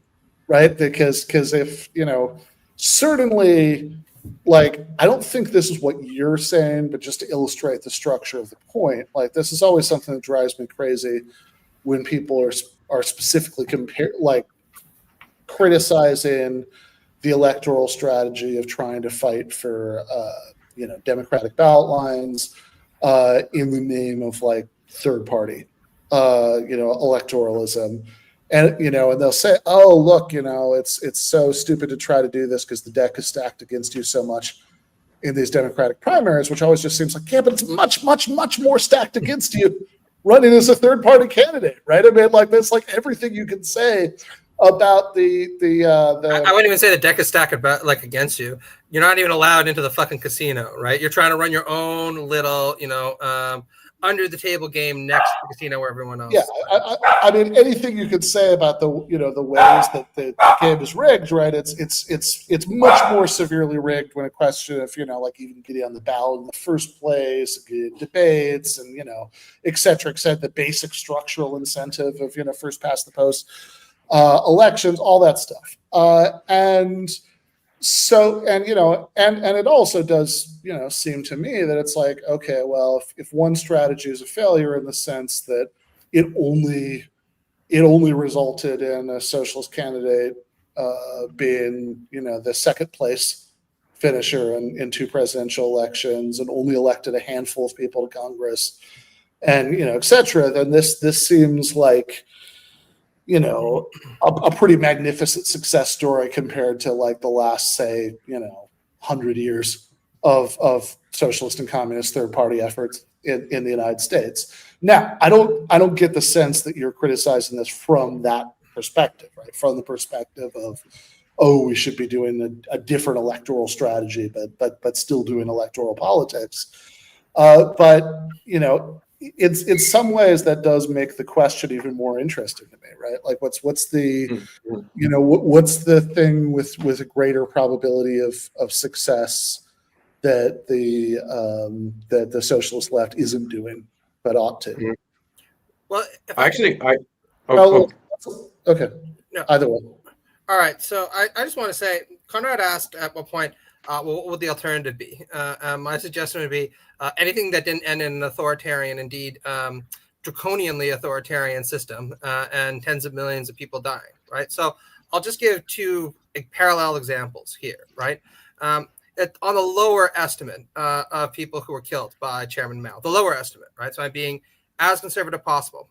He's estimated to have killed about 15 million people in peacetime, right? Absolutely no one. If I told them, no leftists certainly, if I told them that King Leopold III only killed 10 million people in the Belgian Congo, would say, well, the arc of history required that this be done in order to help develop the Congo and the rubber industry, so we can give Leopold a pass on this because of all the historical roles that he played. No, he committed a genocide in the Congo. He's been rightly called out for that routinely by the left. And I don't understand why it is that somebody who killed far more people, even on a conservative estimate than King Leopold, should be given a pass, like Chairman Mao, whereas Leopold will be rightly the subject of our reprobations. Or let's take Stalin, right?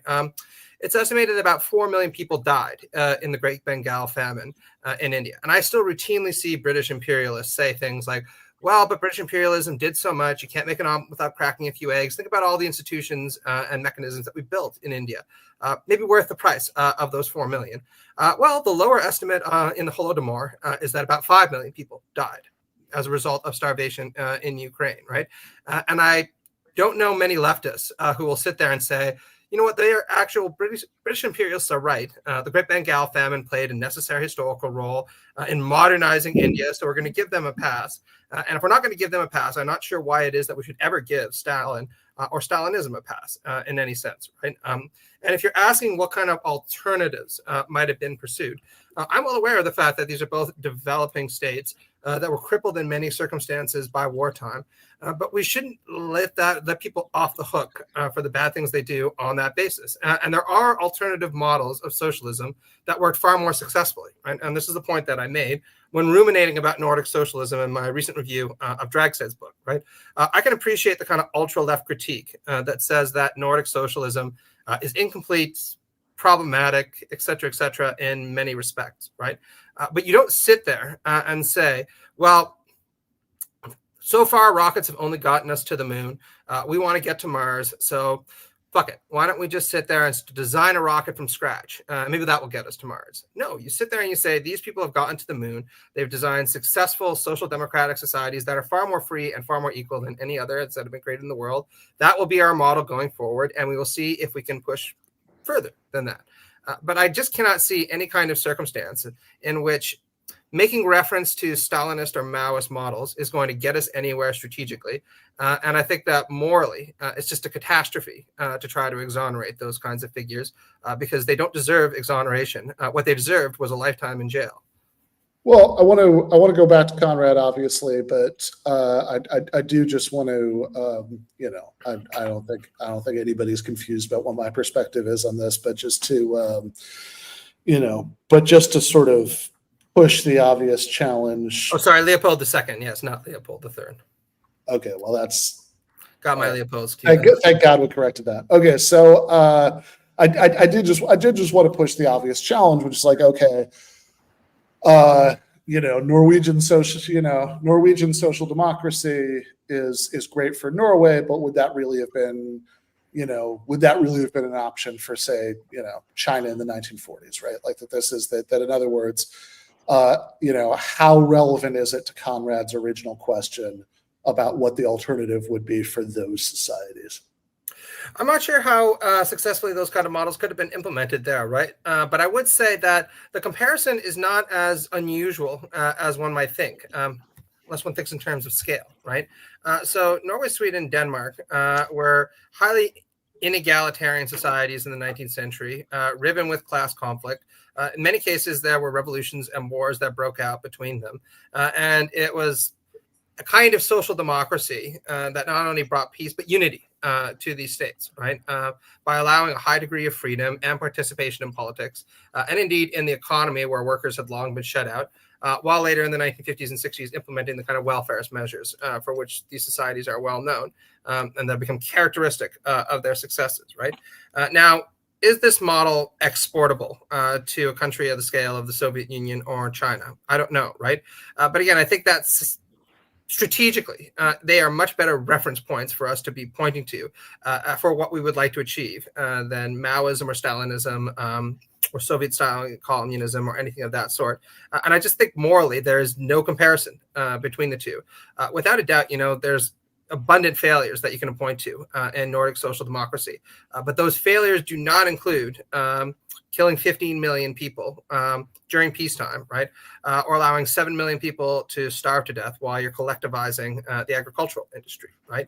I just don't really think that there's any kind of situation in which we can say the arc of the moral universe is sufficiently long that we can kind of push those things to the side because the benefits are worth it. Okay, so I have many thoughts, but I had sort of lobbed a challenge at Conrad's view earlier, and he never got a chance to respond to that. And then there's this new one now, so let's just give Conrad a chance to talk for a while. Yes, sir. Okay. So first of all, and I just want to make clear before advancing, whatever justifications might be advanced for what really amount to developmental dictatorships that delink from the world market with a kind of socialist inspiration, I think ultimately is what they became. That's not something that I'm advocating in the present for Western societies. So I want to be clear about that. Nevertheless, I think that the debate has important resonances regarding the way that we pursue our activism in the present. But going over to Matt's point, I want to say, first of all, and I'll respond to Matt first, then I'll move over to you. I want to say, first of all, that I want to make an initial objection, which is that, I think that the language of killed is itself very loaded. Of course, we know that, Mao didn't, personally go and stab these people. And Eichmann didn't personally kill any Jews either, right? Oh, he just organized the trametables. Well, of course, but then even that is very different, right? So if we look at, the Great Leap Forward, that was a policy failure that led to a famine. Of course, if we look at recent Chinese history, we'll find that, China had suffered many of the largest famines in history prior to that, in terms of, partly because of their population, in terms of the breadth, and that was also the last famine they ever suffered, which tells us something else, which is that the communists ultimately extinguished the conditions whereby famines would actually happen. If we look at the Cultural Revolution, my understanding is that most of the deaths arose from basically internecine factional fighting. Of course, we know that many occasions the government actually brought in the military to try to stop violence from occurring. I think that the overall death rate in the population at that time was lower than COVID in the United States. Of course, COVID is a very, very politicized phenomenon. I think the U.S. Victims for Communism Foundation claim that all COVID deaths should be listed as deaths by communism because COVID came out of China, to give you an idea of how politically manipulable that is. So then the question becomes, if we look at what happened in the United States, which was, very clearly, corporations and the super rich trotting out arguments about personal freedom in order to safeguard the reproduction of capital, even as 1 million or more people were dying. Do we say that, well, they killed those people, right? So I want to alert you, to, I think, the extremely political nature of this kind of rhetoric. Okay, but allow me to retort, right? I absolutely blame George W. Bush for what happened in New Orleans in the 2000s.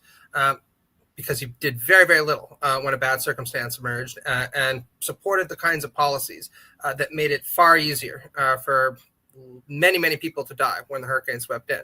That does not mean I think that George W. Bush personally went and killed all those people. That means I think that his policies are to blame, and the ideology that backs those policies are to blame for bringing about those conditions. Well, so I'm also curious because I believe the last, because we were talking about the China-India comparison earlier, That was the next one I was going to bring up. Yeah, I do not think that the people who brought about the Great Bengal famine were personally sitting there hoping that millions of people were going to die. And yet you would not find a single leftist alive who would sit there and say, well, British imperialism bears no blame or no severe blame for the conditions that brought about the Great Bengal famine. Which is also, it's maybe worth pointing out, was I believe the last major famine in India, right? Is in 1943, which just goes to the point maybe that developmentalism in general, I think you can credit for creating a world with fewer famines, but and yet every 8 years they have a greater death count than the Great Leap Forward because of the failure to create conditions that would arrest that, right? So but the other point I want to make here is that I think that and I think which is to the very great discredit of Indian capitalism, right? I mean, like in other words, like it's not, I guess I'm just curious about the, I think the main value, right, of thinking through comparisons would be to make sure we're applying consistent standards, right? Well, and let's look at this systemically, right? Because not only did they, e.g., right, in spite of suffering that famine, which they do deserve some blame for, no doubt. I wouldn't use the language of killed, but of course there's plenty of blame, and terrible mistakes that were made. But I will say this, I think that for many people in the world, I think that, to draw an analogy between British colonialism and domestic governments that, whatever their mistakes, had the fundamental goal of, elevating, improving conditions for the population, resisting colonialism, would be to many people in the world offensive. And this isn't just some sort of speculation that lacks a statistical basis. I mean, when Mao took power, the average lifespan in China was 35 years old. It was the second poorest country in the entire world. When he left power, it was 65. Right. And this is not to speak of, education, infrastructure, healthcare, and all of that. So, whatever kind of, the imperialists built trains, whatever marginal gains that we can talk about being accrued in that context, we know well that they're ultimately enormously dwarfed by, the immense suffering, by the repressions in development that were implemented. If you look at these countries, and I think it's well understood by much of the world that this was a huge net gain, right? If we talk about that period, even if we do hold account, right, for the severity of these particular episodes. So I don't think you can really analogize like a British. No, I mean, I absolutely agree with you that it's very difficult to analogize these two things, right? Because 4 to 5 million people died in the Great Bengal famine. 15 million people on the lowest estimation died because of Mao's policies, right? So without a doubt, right, looks like Churchill comes across looking a lot better than Chairman Mao does, at least when it comes to bringing about worldwide famines, right? And I absolutely can guarantee you, if you looked at any British imperialist and their justification for what they're doing, they would say exactly the same kind of things that people are using to apologize for the Maoist regime, right? Well, they didn't intend to bring about these deaths. They were expecting to do this for the sake of the people. Really, they just wanted to develop the Indian subcontinent so eventually they could obtain home rule, right? So there's even a kind of liberationist quality to it you often see in kind of imperialist kinds of argumentation, right? I just don't think that there is any circumstance in which you can sit there and say that this is a model for emulation, right? It brought about catastrophic death. Did some good emerge from that? Sure, right? But I don't think that any of the 15 million people, again, on the conservative estimate, who died would think that that was a price that was worth paying. I mean, some good. I mean, 800 million people have been raised out of poverty, right? And this has been the most significant anti-poverty alleviation project in human history. So I think that, and we could look at other statistics here. I mean, my understanding is that, due to British policies in India, we have 40 million people dying between 1880 and 1920, right? That was something that I looked at the other day. Sure. So we blame very rightly imperialism and capitalism for bringing about those deaths. And we also blame the people who are at the head of those systems for bringing about those deaths. Right, but there's a fundamental difference, right, between imposing like an extractivist policy that represses overall development conditions, right, and stuttering and suffering on the way to what most people in the world, certainly outside of the West, understand was an enormous net positive. I mean, I don't know about that, Conrad. I mean, I spent a lot of time in Latin America, and I don't really know a lot of leftists there who have Chairman Mao posters in their offices and say, this is what we want to emulate. I mean, look, Marxism, Leninism, Maoism is like the most active form of, we could talk about India, we could talk about the Philippines, we could talk about, it's the most active, militant form of Marxist activism in the world that exists today. So we can't sit here and pretend that there isn't all kinds of people who see that, and not necessarily in Canada, not necessarily in Sweden, but there continues to be not necessarily in Latin America either. Yeah, not necessarily in Latin America. That very well-known bastion of support for American imperialism and American capitalism, right, where everybody just has Ronald Reagan posters everywhere, right? What I'm just suggesting, right, again, is that we hold ourselves to a very consistent standard here. If it is wrong for capitalists and imperialists to bring about a famine that resulted in the death of 4 million people, and we rightly hold those people to blame for that and say you should have done better, even if you didn't aim a gun at that person and shoot them, you deserve a lot of blame for that. We cannot sit there and exonerate Maoists or Chairman Mao for bringing about the death, again, on a very conservative estimation. The likely number is far higher, for bringing out the death of 15 million people by saying, well, it's a tragedy, right? It's not a tragedy, right? There were ways of preventing this from happening. I appreciate that some good may have come from it, and I see that as a silver lining, but that doesn't exonerate those people and that system for what occurred. And again, I would stress that if Mao were here today, I would say that there's a very nice, cozy room for him in The Hague where he should go with all the other people who brought about mass death and human the Chinese government, in fact, acknowledges these as failures, right? So like this wouldn't be saying anything that's like shocking to China. I think the crucial difference in the narrative is that they, with good reason, right, looking at what they accomplished overall and comparing it to colonial or non-Western parts of the world, understand that there was an enormous net benefit. So if you're talking about those particular episodes, I would say yes, and I would say that that's acknowledged in China as well. But if we're talking about the totality of the arc of development, I think it's enormously positive. Right? Yeah, I mean, look, development is good. I would also note that in India, for example, in the early 1900s, life expectancy was about 25. Now it's about 70. You have similar, like the basic arc of economic development, taking away the sort of really extreme forms of poverty in the developing world has played out in a variety of different countries with different systems. I think what you can accurately say in the Chinese case is that it happened it happened at a much more rapid pace there, although that was also mostly post Mao. I mean, it seems like under Mao you had the usual arc of the capital C communist countries where there's this sort of initial spurt of development and industrialization, and then things tend to economically plateau.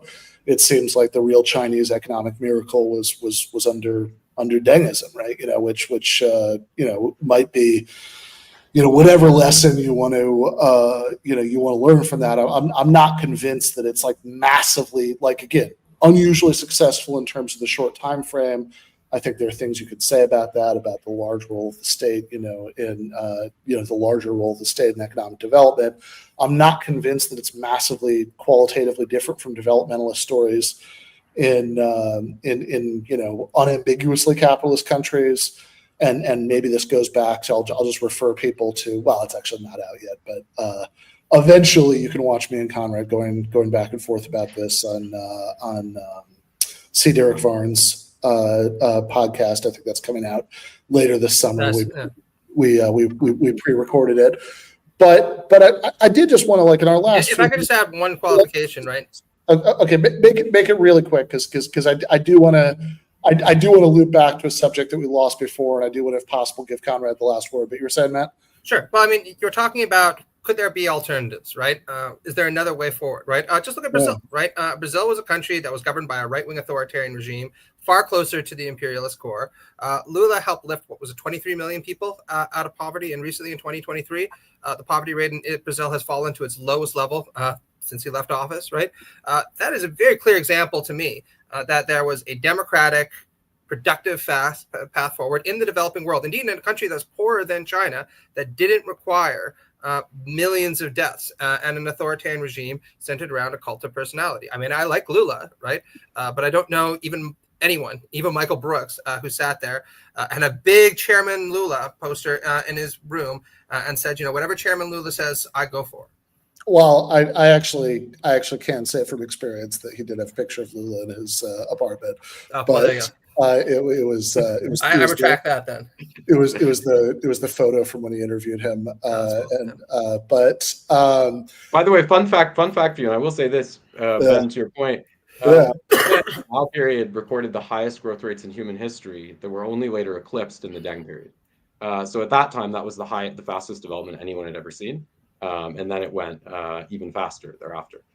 So sometimes we talk about how it was really the Deng period when things kicked off. I think that this is also a narrative that is very expedient for capitalist purposes, because what's kind of ignored is the vastness of the foundations that were created that actually made China an attractive receptacle for foreign investment compared to, say, India. India policies in favor of foreign investment, right? Yeah, I mean, you certainly have, some of the most massive rapid development in history, before that, right, was in the Soviet Union in the 30s. Mm-hmm. I mean, even if you read Trotsky at the beginning of the revolutionary trade, he goes on and on about this, about how, the rest of the world's having a depression, and look at how many tractors they're building, look at how much, look at all these amazing, statistics. Which he was using as evidence for the existence of this promising kind of core of new mode of production, even under the distortions of Stalinism.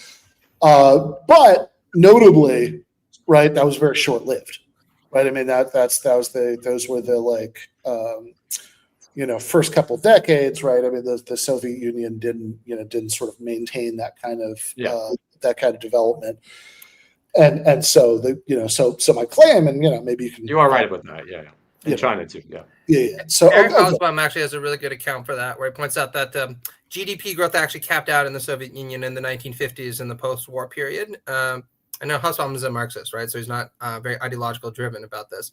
But he points out that after the Soviet Union essentially industrialized and provided a lot of very basic public goods for people that the factories produced, it became a lot harder for the system to operate because now the need was to move towards a more consumer-based economy centered around basically not quite luxury goods, but less immediately important goods, right? Televisions, hamburgers, that kind of stuff. And the system had a very hard time adjudicating how much of these things to produce without things like prices.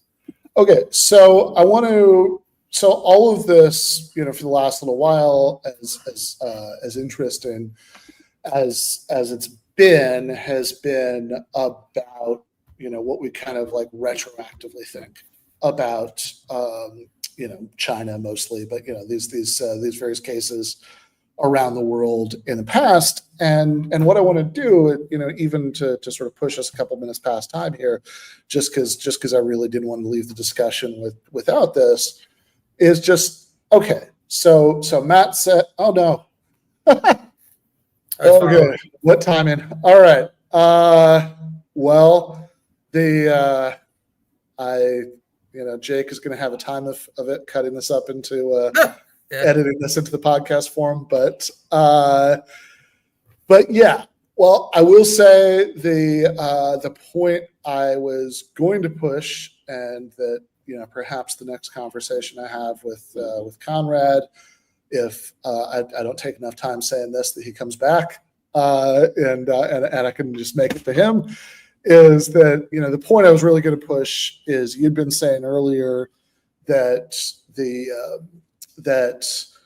it's like, okay, so like Stalinism and Maoism are not, models that we want to emulate today. And to be fair, Conrad himself had said that he doesn't think this is what we want to, emulate today. I assume your point about that would just be like, okay, but this is both sort of morally hard to justify and certainly strategically doesn't seem very productive to talk about it if not.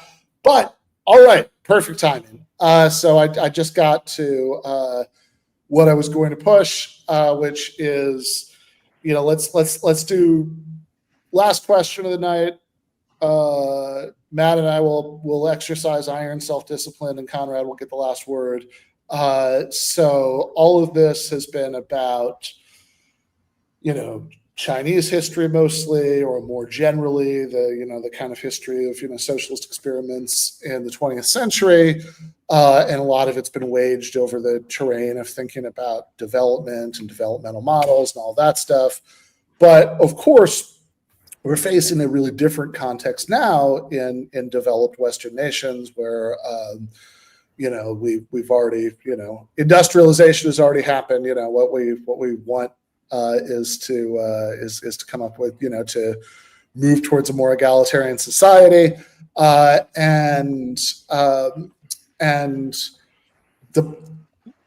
I want to give Conrad one last sort of bite at the apple of the question that I was raising earlier, right? Which is like, okay, undeniably, right? You look at like the last 15 years of socialist political efforts in countries like the US and the UK, undeniably many failures, many setbacks, lots of things have not gone the way that, that we wanted. I mean, I know personally, pretty much between the Nevada caucus in 2020 and Mamdani winning the primary last Tuesday, I don't think I had a moment of being particularly happy about American electoral politics. That was a long dry spell. So all of that is undeniable. But as far as the lesson that we learned from, right?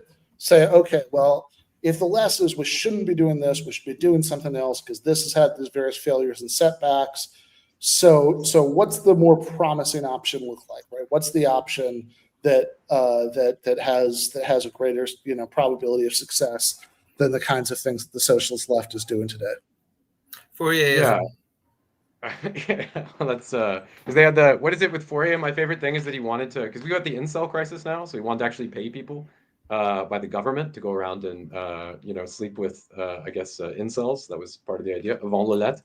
I just also want like Oceans of Lemonade, right? I'm sure that'll be disruptive agriculturally in some way, but it sounds pretty dope to me.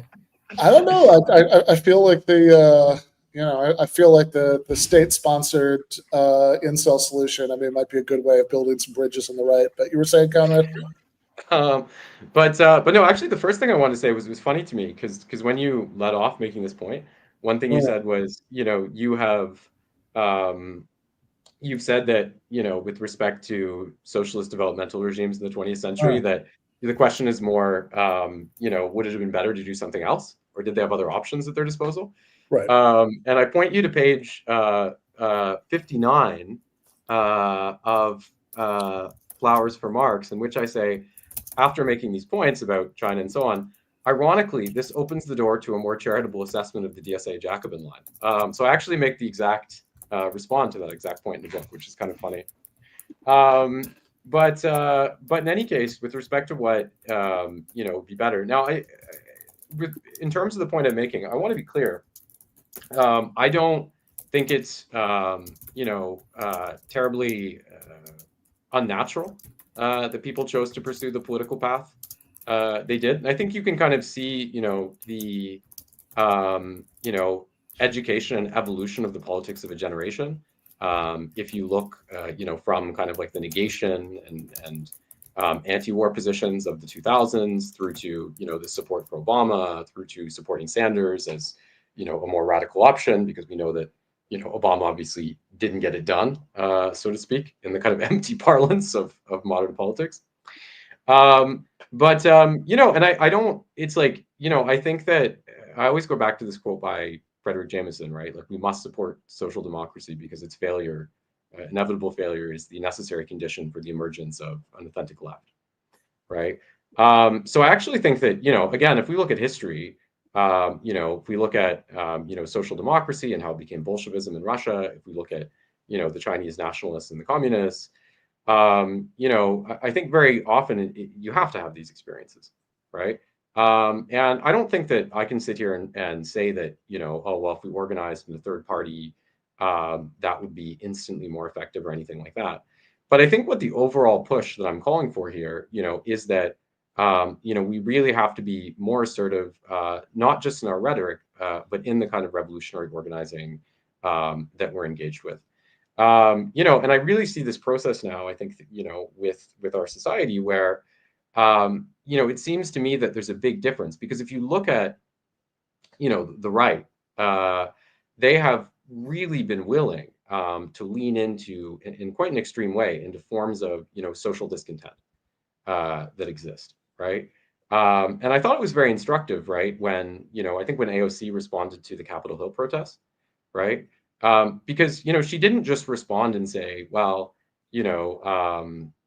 this was odious in terms of its right-wing content. She responded and said, there should not be, these kind of things happening with respect to American state institutions, right? And I feel like it's always this, right? Like, somebody will hurl a brick, through the window of a state legislature, and the right will say rah rah, and even the socialist left will come out and condemn it, and we always end up positioned in such a way that we're reinforcing the status quo.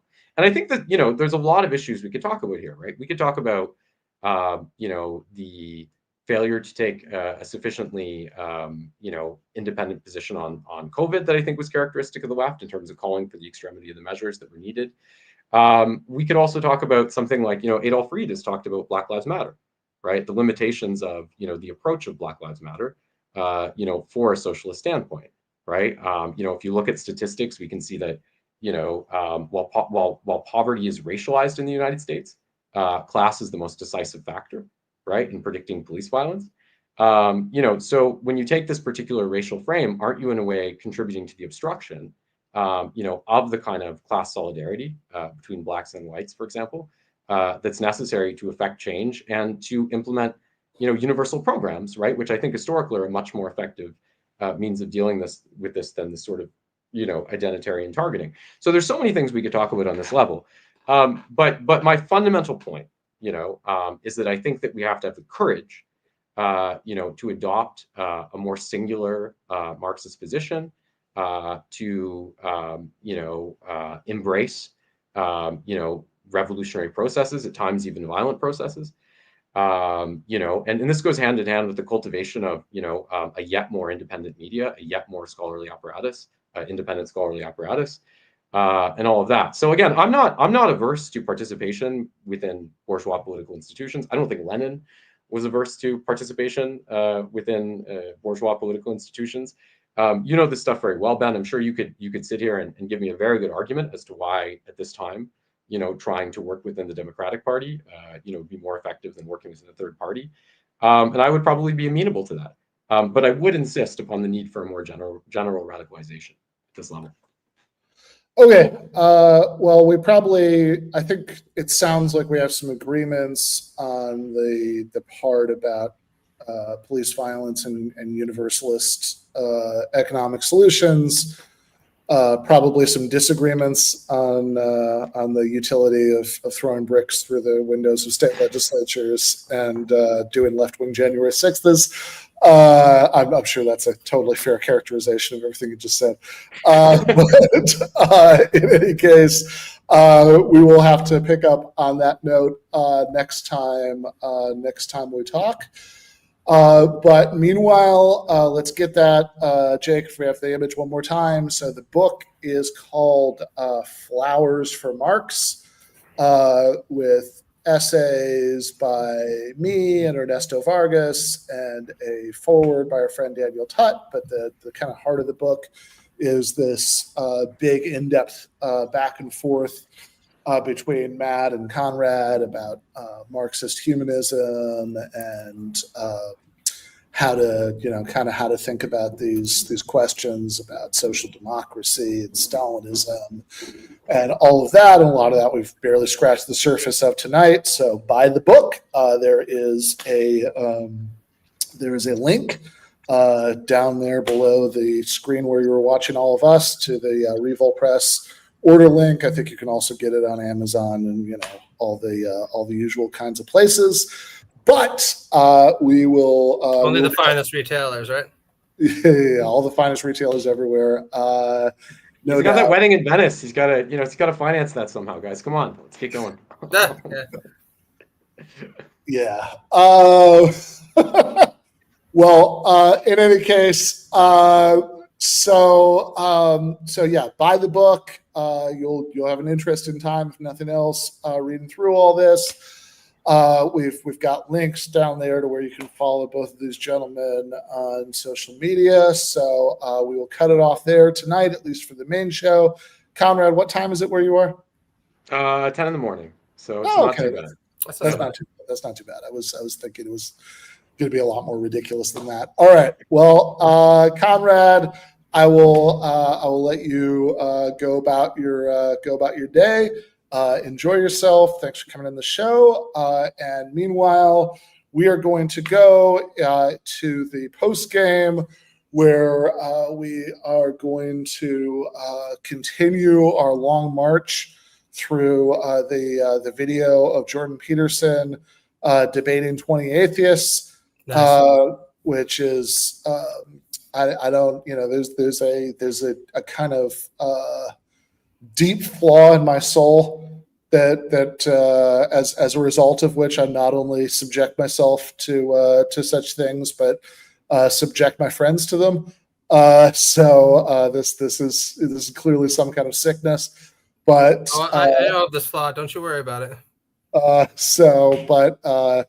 But yeah, we are all gonna roll around in the symptom a bit in post game. So if you are a patron, you should already have that link. If you are not, no time like the present. Patreon.com/Ben Burgis, $5 a month. Get every post game, patron exclusive post game after every regular episode. Access to the Discord server. Sometimes we'll release stuff early, etc. All of which is just our way of saying thank you for supporting the show and keeping it going. And with that, it is time to wrap this up and go to the post game. Left is best.